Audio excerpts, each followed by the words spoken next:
are immigrants today, tomorrow, every single day. I want to thank the chair of the Congressional Hispanic Caucus, Adriana Espaillat, who is here with me today, who is also a proud immigrant, who stands every day fighting and on the line with all of us here today. But you see many other Congress members that are here, from Sylvia Garcia, from Luz in California, Rob Menendez holding it down in New Jersey, another immigrant that is proud. And today what we want to say is clear.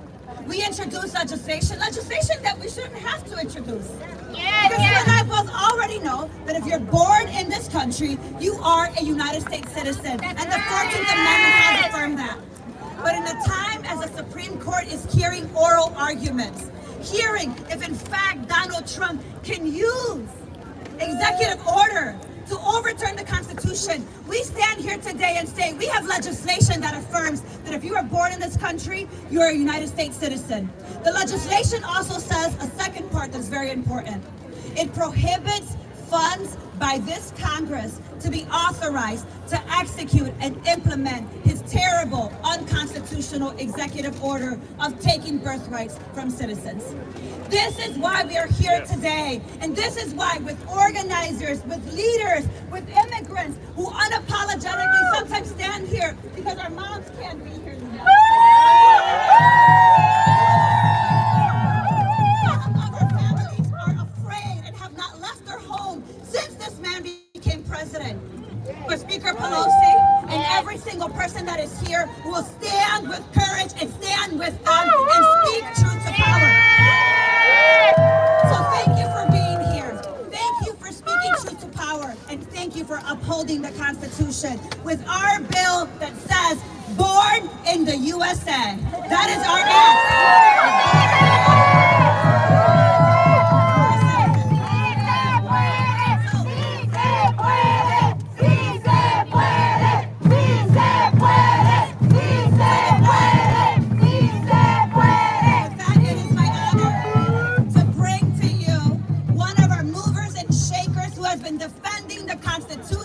Every breathing moment, my colleague, Congressman Jamie Raskin.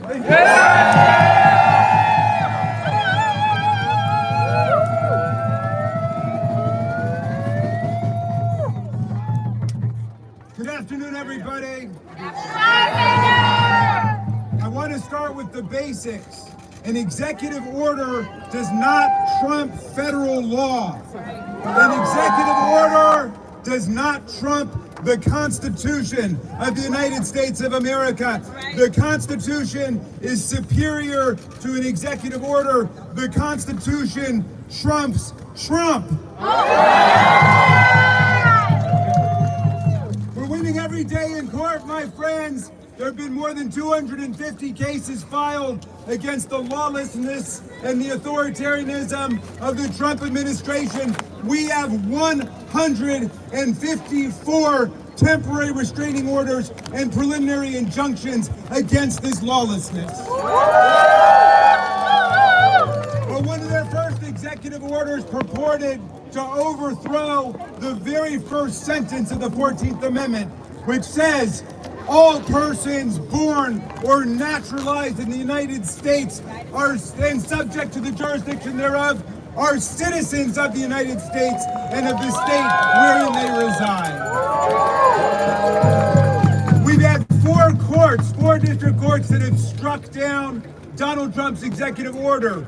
Two of them were judges appointed by Democrats, one by Obama, one by Biden. We've had two of them appointed by Republicans who struck down the executive order. One appointed by Bush and one appointed by Reagan. The Reagan-appointed judge said this was the most unconstitutional executive order he'd ever seen. You don't need to be a lawyer to understand what's wrong with it. You just have to know how to read, okay? All persons born in America are citizens of America. And that was tested in the Supreme Court 30 years after the 14th Amendment was adopted in 1868. In 1898, somebody tried to do what Donald Trump is trying to do, and to deny citizenship based on parentage or race or ethnicity. The Supreme Court rejected it in one key mark and declared everybody born in America is a citizen of the United States.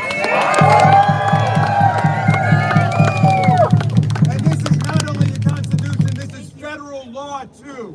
Congress has codified it and put it into statute. So Congress, even if the 14th Amendment didn't exist, which of course it does, but even if they were able to wave their authoritarian magic wand and disappear it, Congress has legislated everybody born in the United States is a citizen of the United States. That's how.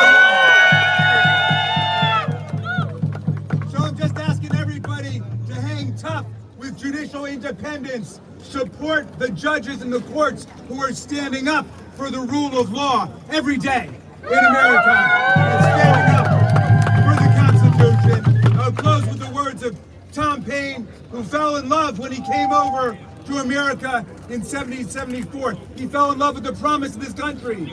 He said, if we live up to our ideals, we will become an asylum to humanity, he said. Not an insane asylum. A place of refuge for people seeking freedom from religious and political persecution from all over the world.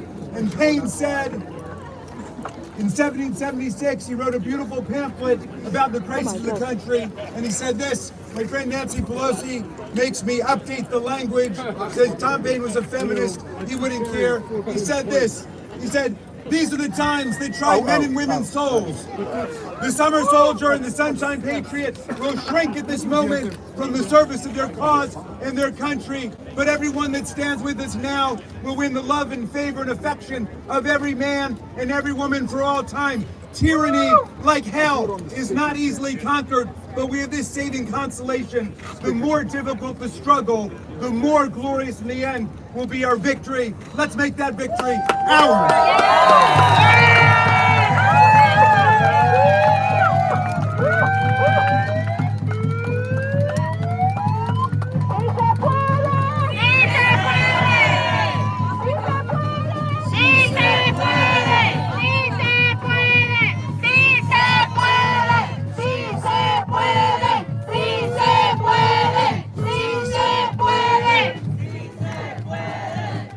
Y aquí estamos y nos quedamos. Aquí estamos y no nos vamos. Aquí estamos y no nos vamos. Aquí estamos y no nos vamos. Aquí estamos y no nos vamos. Thank you, Linda. Thank you, CASA, for leading the way. Thank you, Congresswoman Delia Ramirez, for your legislation. Trump wants to assault the Constitution. The Constitution is an elastic document that in times of trouble, in times where everything goes bad, we could always resort to the Constitution for protection. It ended the Civil War. It ended slavery. The Constitution gave women the right to vote. The Constitution gave young people 18 years old the ability to choose a president. While they were sent to war and they couldn't vote, they now are able